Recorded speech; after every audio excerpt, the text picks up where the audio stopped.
gonogininya itu. Harta gonogini itu harta berdua ya. Kalau bisa dipisahkan, ya hasilnya harta itu terpisah sebenarnya. Maksudnya bagaimana? Istri misalkan punya penghasilan.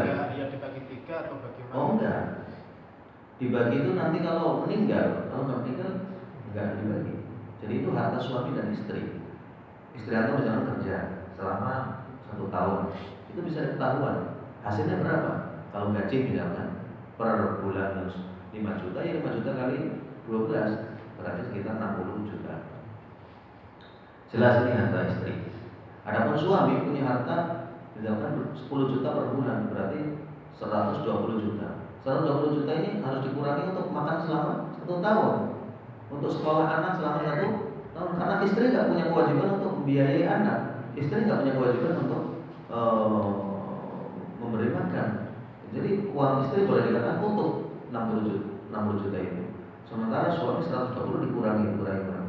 Bagaimana kalau bisa? Ya sudah, istri silakan bawa harta dia. Kalau istri nggak kerja bagaimana? Nggak pernah mendapatkan warisan karena belum meninggal suaminya dan dia dicerai. Memang disunahkan suami itu memberikan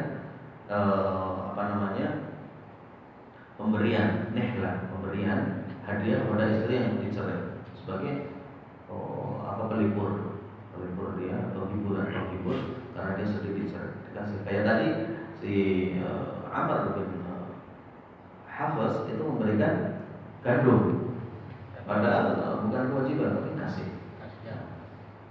Jadi kalau gini itu aslinya dalam Islam bahwanya tidak ada di harta masing-masing.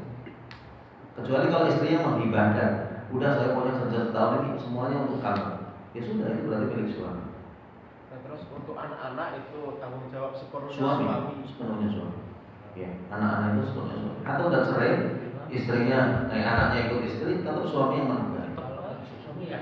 Nah, kalau tidak menafkahi, ya tidak ada batasan. Karena anak itu nggak mungkin terpisah dari orang tua. Orang tua bisa pisah, tapi anak ya anak dia, mau kemana pun anak dia. Nah, cukup. Pak Sofian, Ada tambahan sedikit, ini ada kasus di Indonesia. Masalah hamil tadi, apakah kalau hamil itu nggak harus dicerai nggak harus dicerai? Boleh, wanita hamil boleh dicerai, namun iddahnya nunggu sampai melahirkan. Nggak haram. Yang haram itu kalau lagi haid, itu nggak boleh. Ya, terus yang satunya ini kadang-kadang masalah cerai. Jadi di Indonesia itu melihat itu cuma kadang-kadang bergalau atau ilak aja. Kadang-kadang kamu saya cerai. Bergurau. Iya, cuma main-main aja. Main-main. Hukumnya bagaimana? Kadang-kadang sampai 3 kali atau ke sono itu. Ini karena kebodohan, Pak. Jadi karena mereka nggak tahu hukum. Padahal kata Rasulullah, salatun jidduhun jidrun wa zulun jid. Ada 3 perkara, 3 hal yang mereka kalau sungguh-sungguh terjadi, canda pun terjadi. Jangan main-main.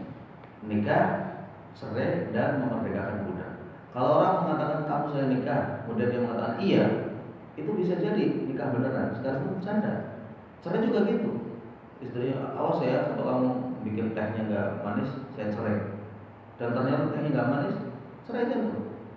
Jangan main-main. Itu kan kadang-kadang di Indonesia itu sebagian besar kan nggak tahu masalah taktiknya seperti itu, atau bagaimana kita untuk bersuara sampai dari mana nanti memberitahukan sama si orang itu gitu. Ya, kalau antum lihat ada orang yang suka main-main cerai, antum beritahu.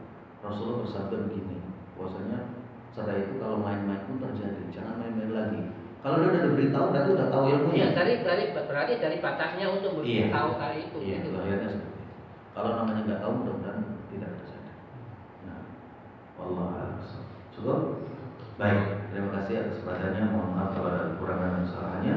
Subhanakallahumma wa bihamdika, asyhadu an la ilaha illa anta, astaghfiruka wa atubu ilaik. Wassalamualaikum warahmatullahi wabarakatuh.